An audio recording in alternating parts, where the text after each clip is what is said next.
दोस्तों, भगवान शिव का त्रिशूल और भगवान विष्णु का सुदर्शन, ये दोनों शस्त्र ही सनातन इतिहास में वर्णित सभी अस्त्र शस्त्रों से कहीं अधिक शक्तिशाली और विध्वंसक माने जाते हैं।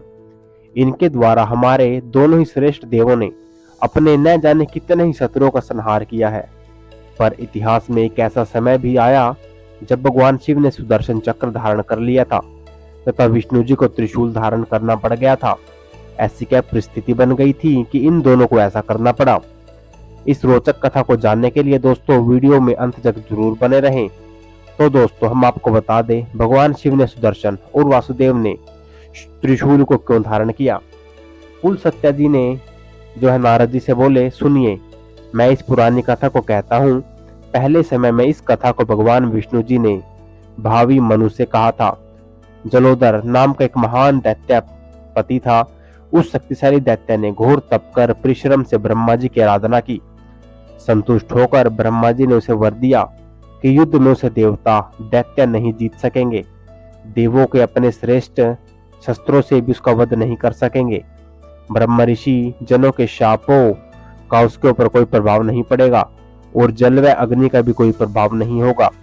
इतने शक्तिशाली और प्रभावशाली वर को पाकर वह जो असुर श्रेष्ठ सभी देवताओं, महर्षियों, राजाओं को कष्ट पहुंचाता हुआ पृथ्वी पर विचरण करने लगा। फिर तो उस क्रूर ने समस्त कर्मों का विनाश कर दिया। उसके बाद पृथ्वी पर आविर्भाव हुए देवगण राजाओं के साथ शरण देने वाले व सबके निमायक भगवान विष्णु की शरण में गए। तत्पश्चात भगवान विष्णु जी ने उन सभी के साथ हिमालय पर गए, जहां त्रिनेत्र स्थित थे। देवताओं और ऋषियों के कल्याणकारी कार्य की मंत्रणा करने के बाद शत्रु को मारने का निश्चय कर दोनों उग्र कर्मी देवादिदेव ने अपने आयुधों का परिवर्तन कर लिया, क्योंकि ब्रह्मा जी के वर के कारण वह अपने शस्त्रों से उसका वध नहीं कर पाते। इस प्रकार उस दैत्य का वध करने का निश्चय कर वे दोनों वहां से निकल पड़े। तत्पश्चात मारने की इच्छा से आ रहे देवादिदेव शंकर व विष्णु को देखकर वह भयंकर मूर्तिधारियों और शत्रुओं से अजय जानकर वे दानव भय से नदी के जल में बैठ गए।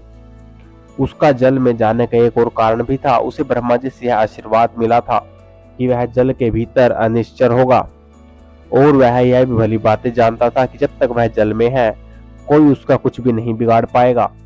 देव शत्रु को पुण्य शालिनी मधुमती विशाला नदी में उसे छिपा हुआ जानकर शस्त्र रहित शंकर और विष्णु सहसा नदी के दोनों तटों पर छिप गए। शंकर और वासुदेव को जो है जाया गया हुआ जानकर जलोदर भी जल से बाहर निकला और भय से चंचल नेत्रों से इधर उधर दिशाओं में देखकर जो है दुर्गम हिमालय पर्वत पर चढ़ गया। पर्वत की चोटी पर अपने शत्रुओं को विचरण करता हुआ देख त्रिशूलधारी विष्णु और चक्रधारी शिव शस्त्र जो है उसके पीछे लेके दौड़े। उन दोनों ने उसे देखकर चक्र और शूल से उसके शरीर को भेदन कर दिया। वह स्वर्ण के समान कांति वाला अंतरिक्ष से गिरने वाले विमल तारे के समान पर्वत से गिर पड़ा। इस प्रकार शत्रु के विनाश के लिए विष्णु जी ने त्रिशूल और शंकर जी ने चक्र धारण किया था। यह शंकर जी का चरण गिरा था। उस हिमालय पर्वत से पाप विनाशिनी विसत उत्पन्न जो नदी हुई थी, उस तीर्थ में पहुंचकर प्रहलाद ने उन विष्णु व शंकर दोनों देवों की अर्चना की और भक्ति से वहां निवास करके शिव एवं विष्णु जी से रक्षित गिरिराज हिमालय के दर्शन करने चले गए। प्रहलाद वह विधि के अनुसार उनकी पूजा करने के बाद ब्राह्मणों को दान देकर हिमालय के विस्तृत चरण में भृंगु तुरंग तीर्थ में गए। वहां भगवान शंभु ने देव श्रेष्ठ विष्णु जी को जो है श्रेष्ठ अस्त्र दिया। तो दोस्तों यह थी आज की वीडियो। आप लोगों को कैसी लगी कमेंट करके जरूर बताएं और भी ऐसी वीडियोस के लिए आप लोग चैनल को सब्सक्राइब कर सकते हैं। Thank you for watching.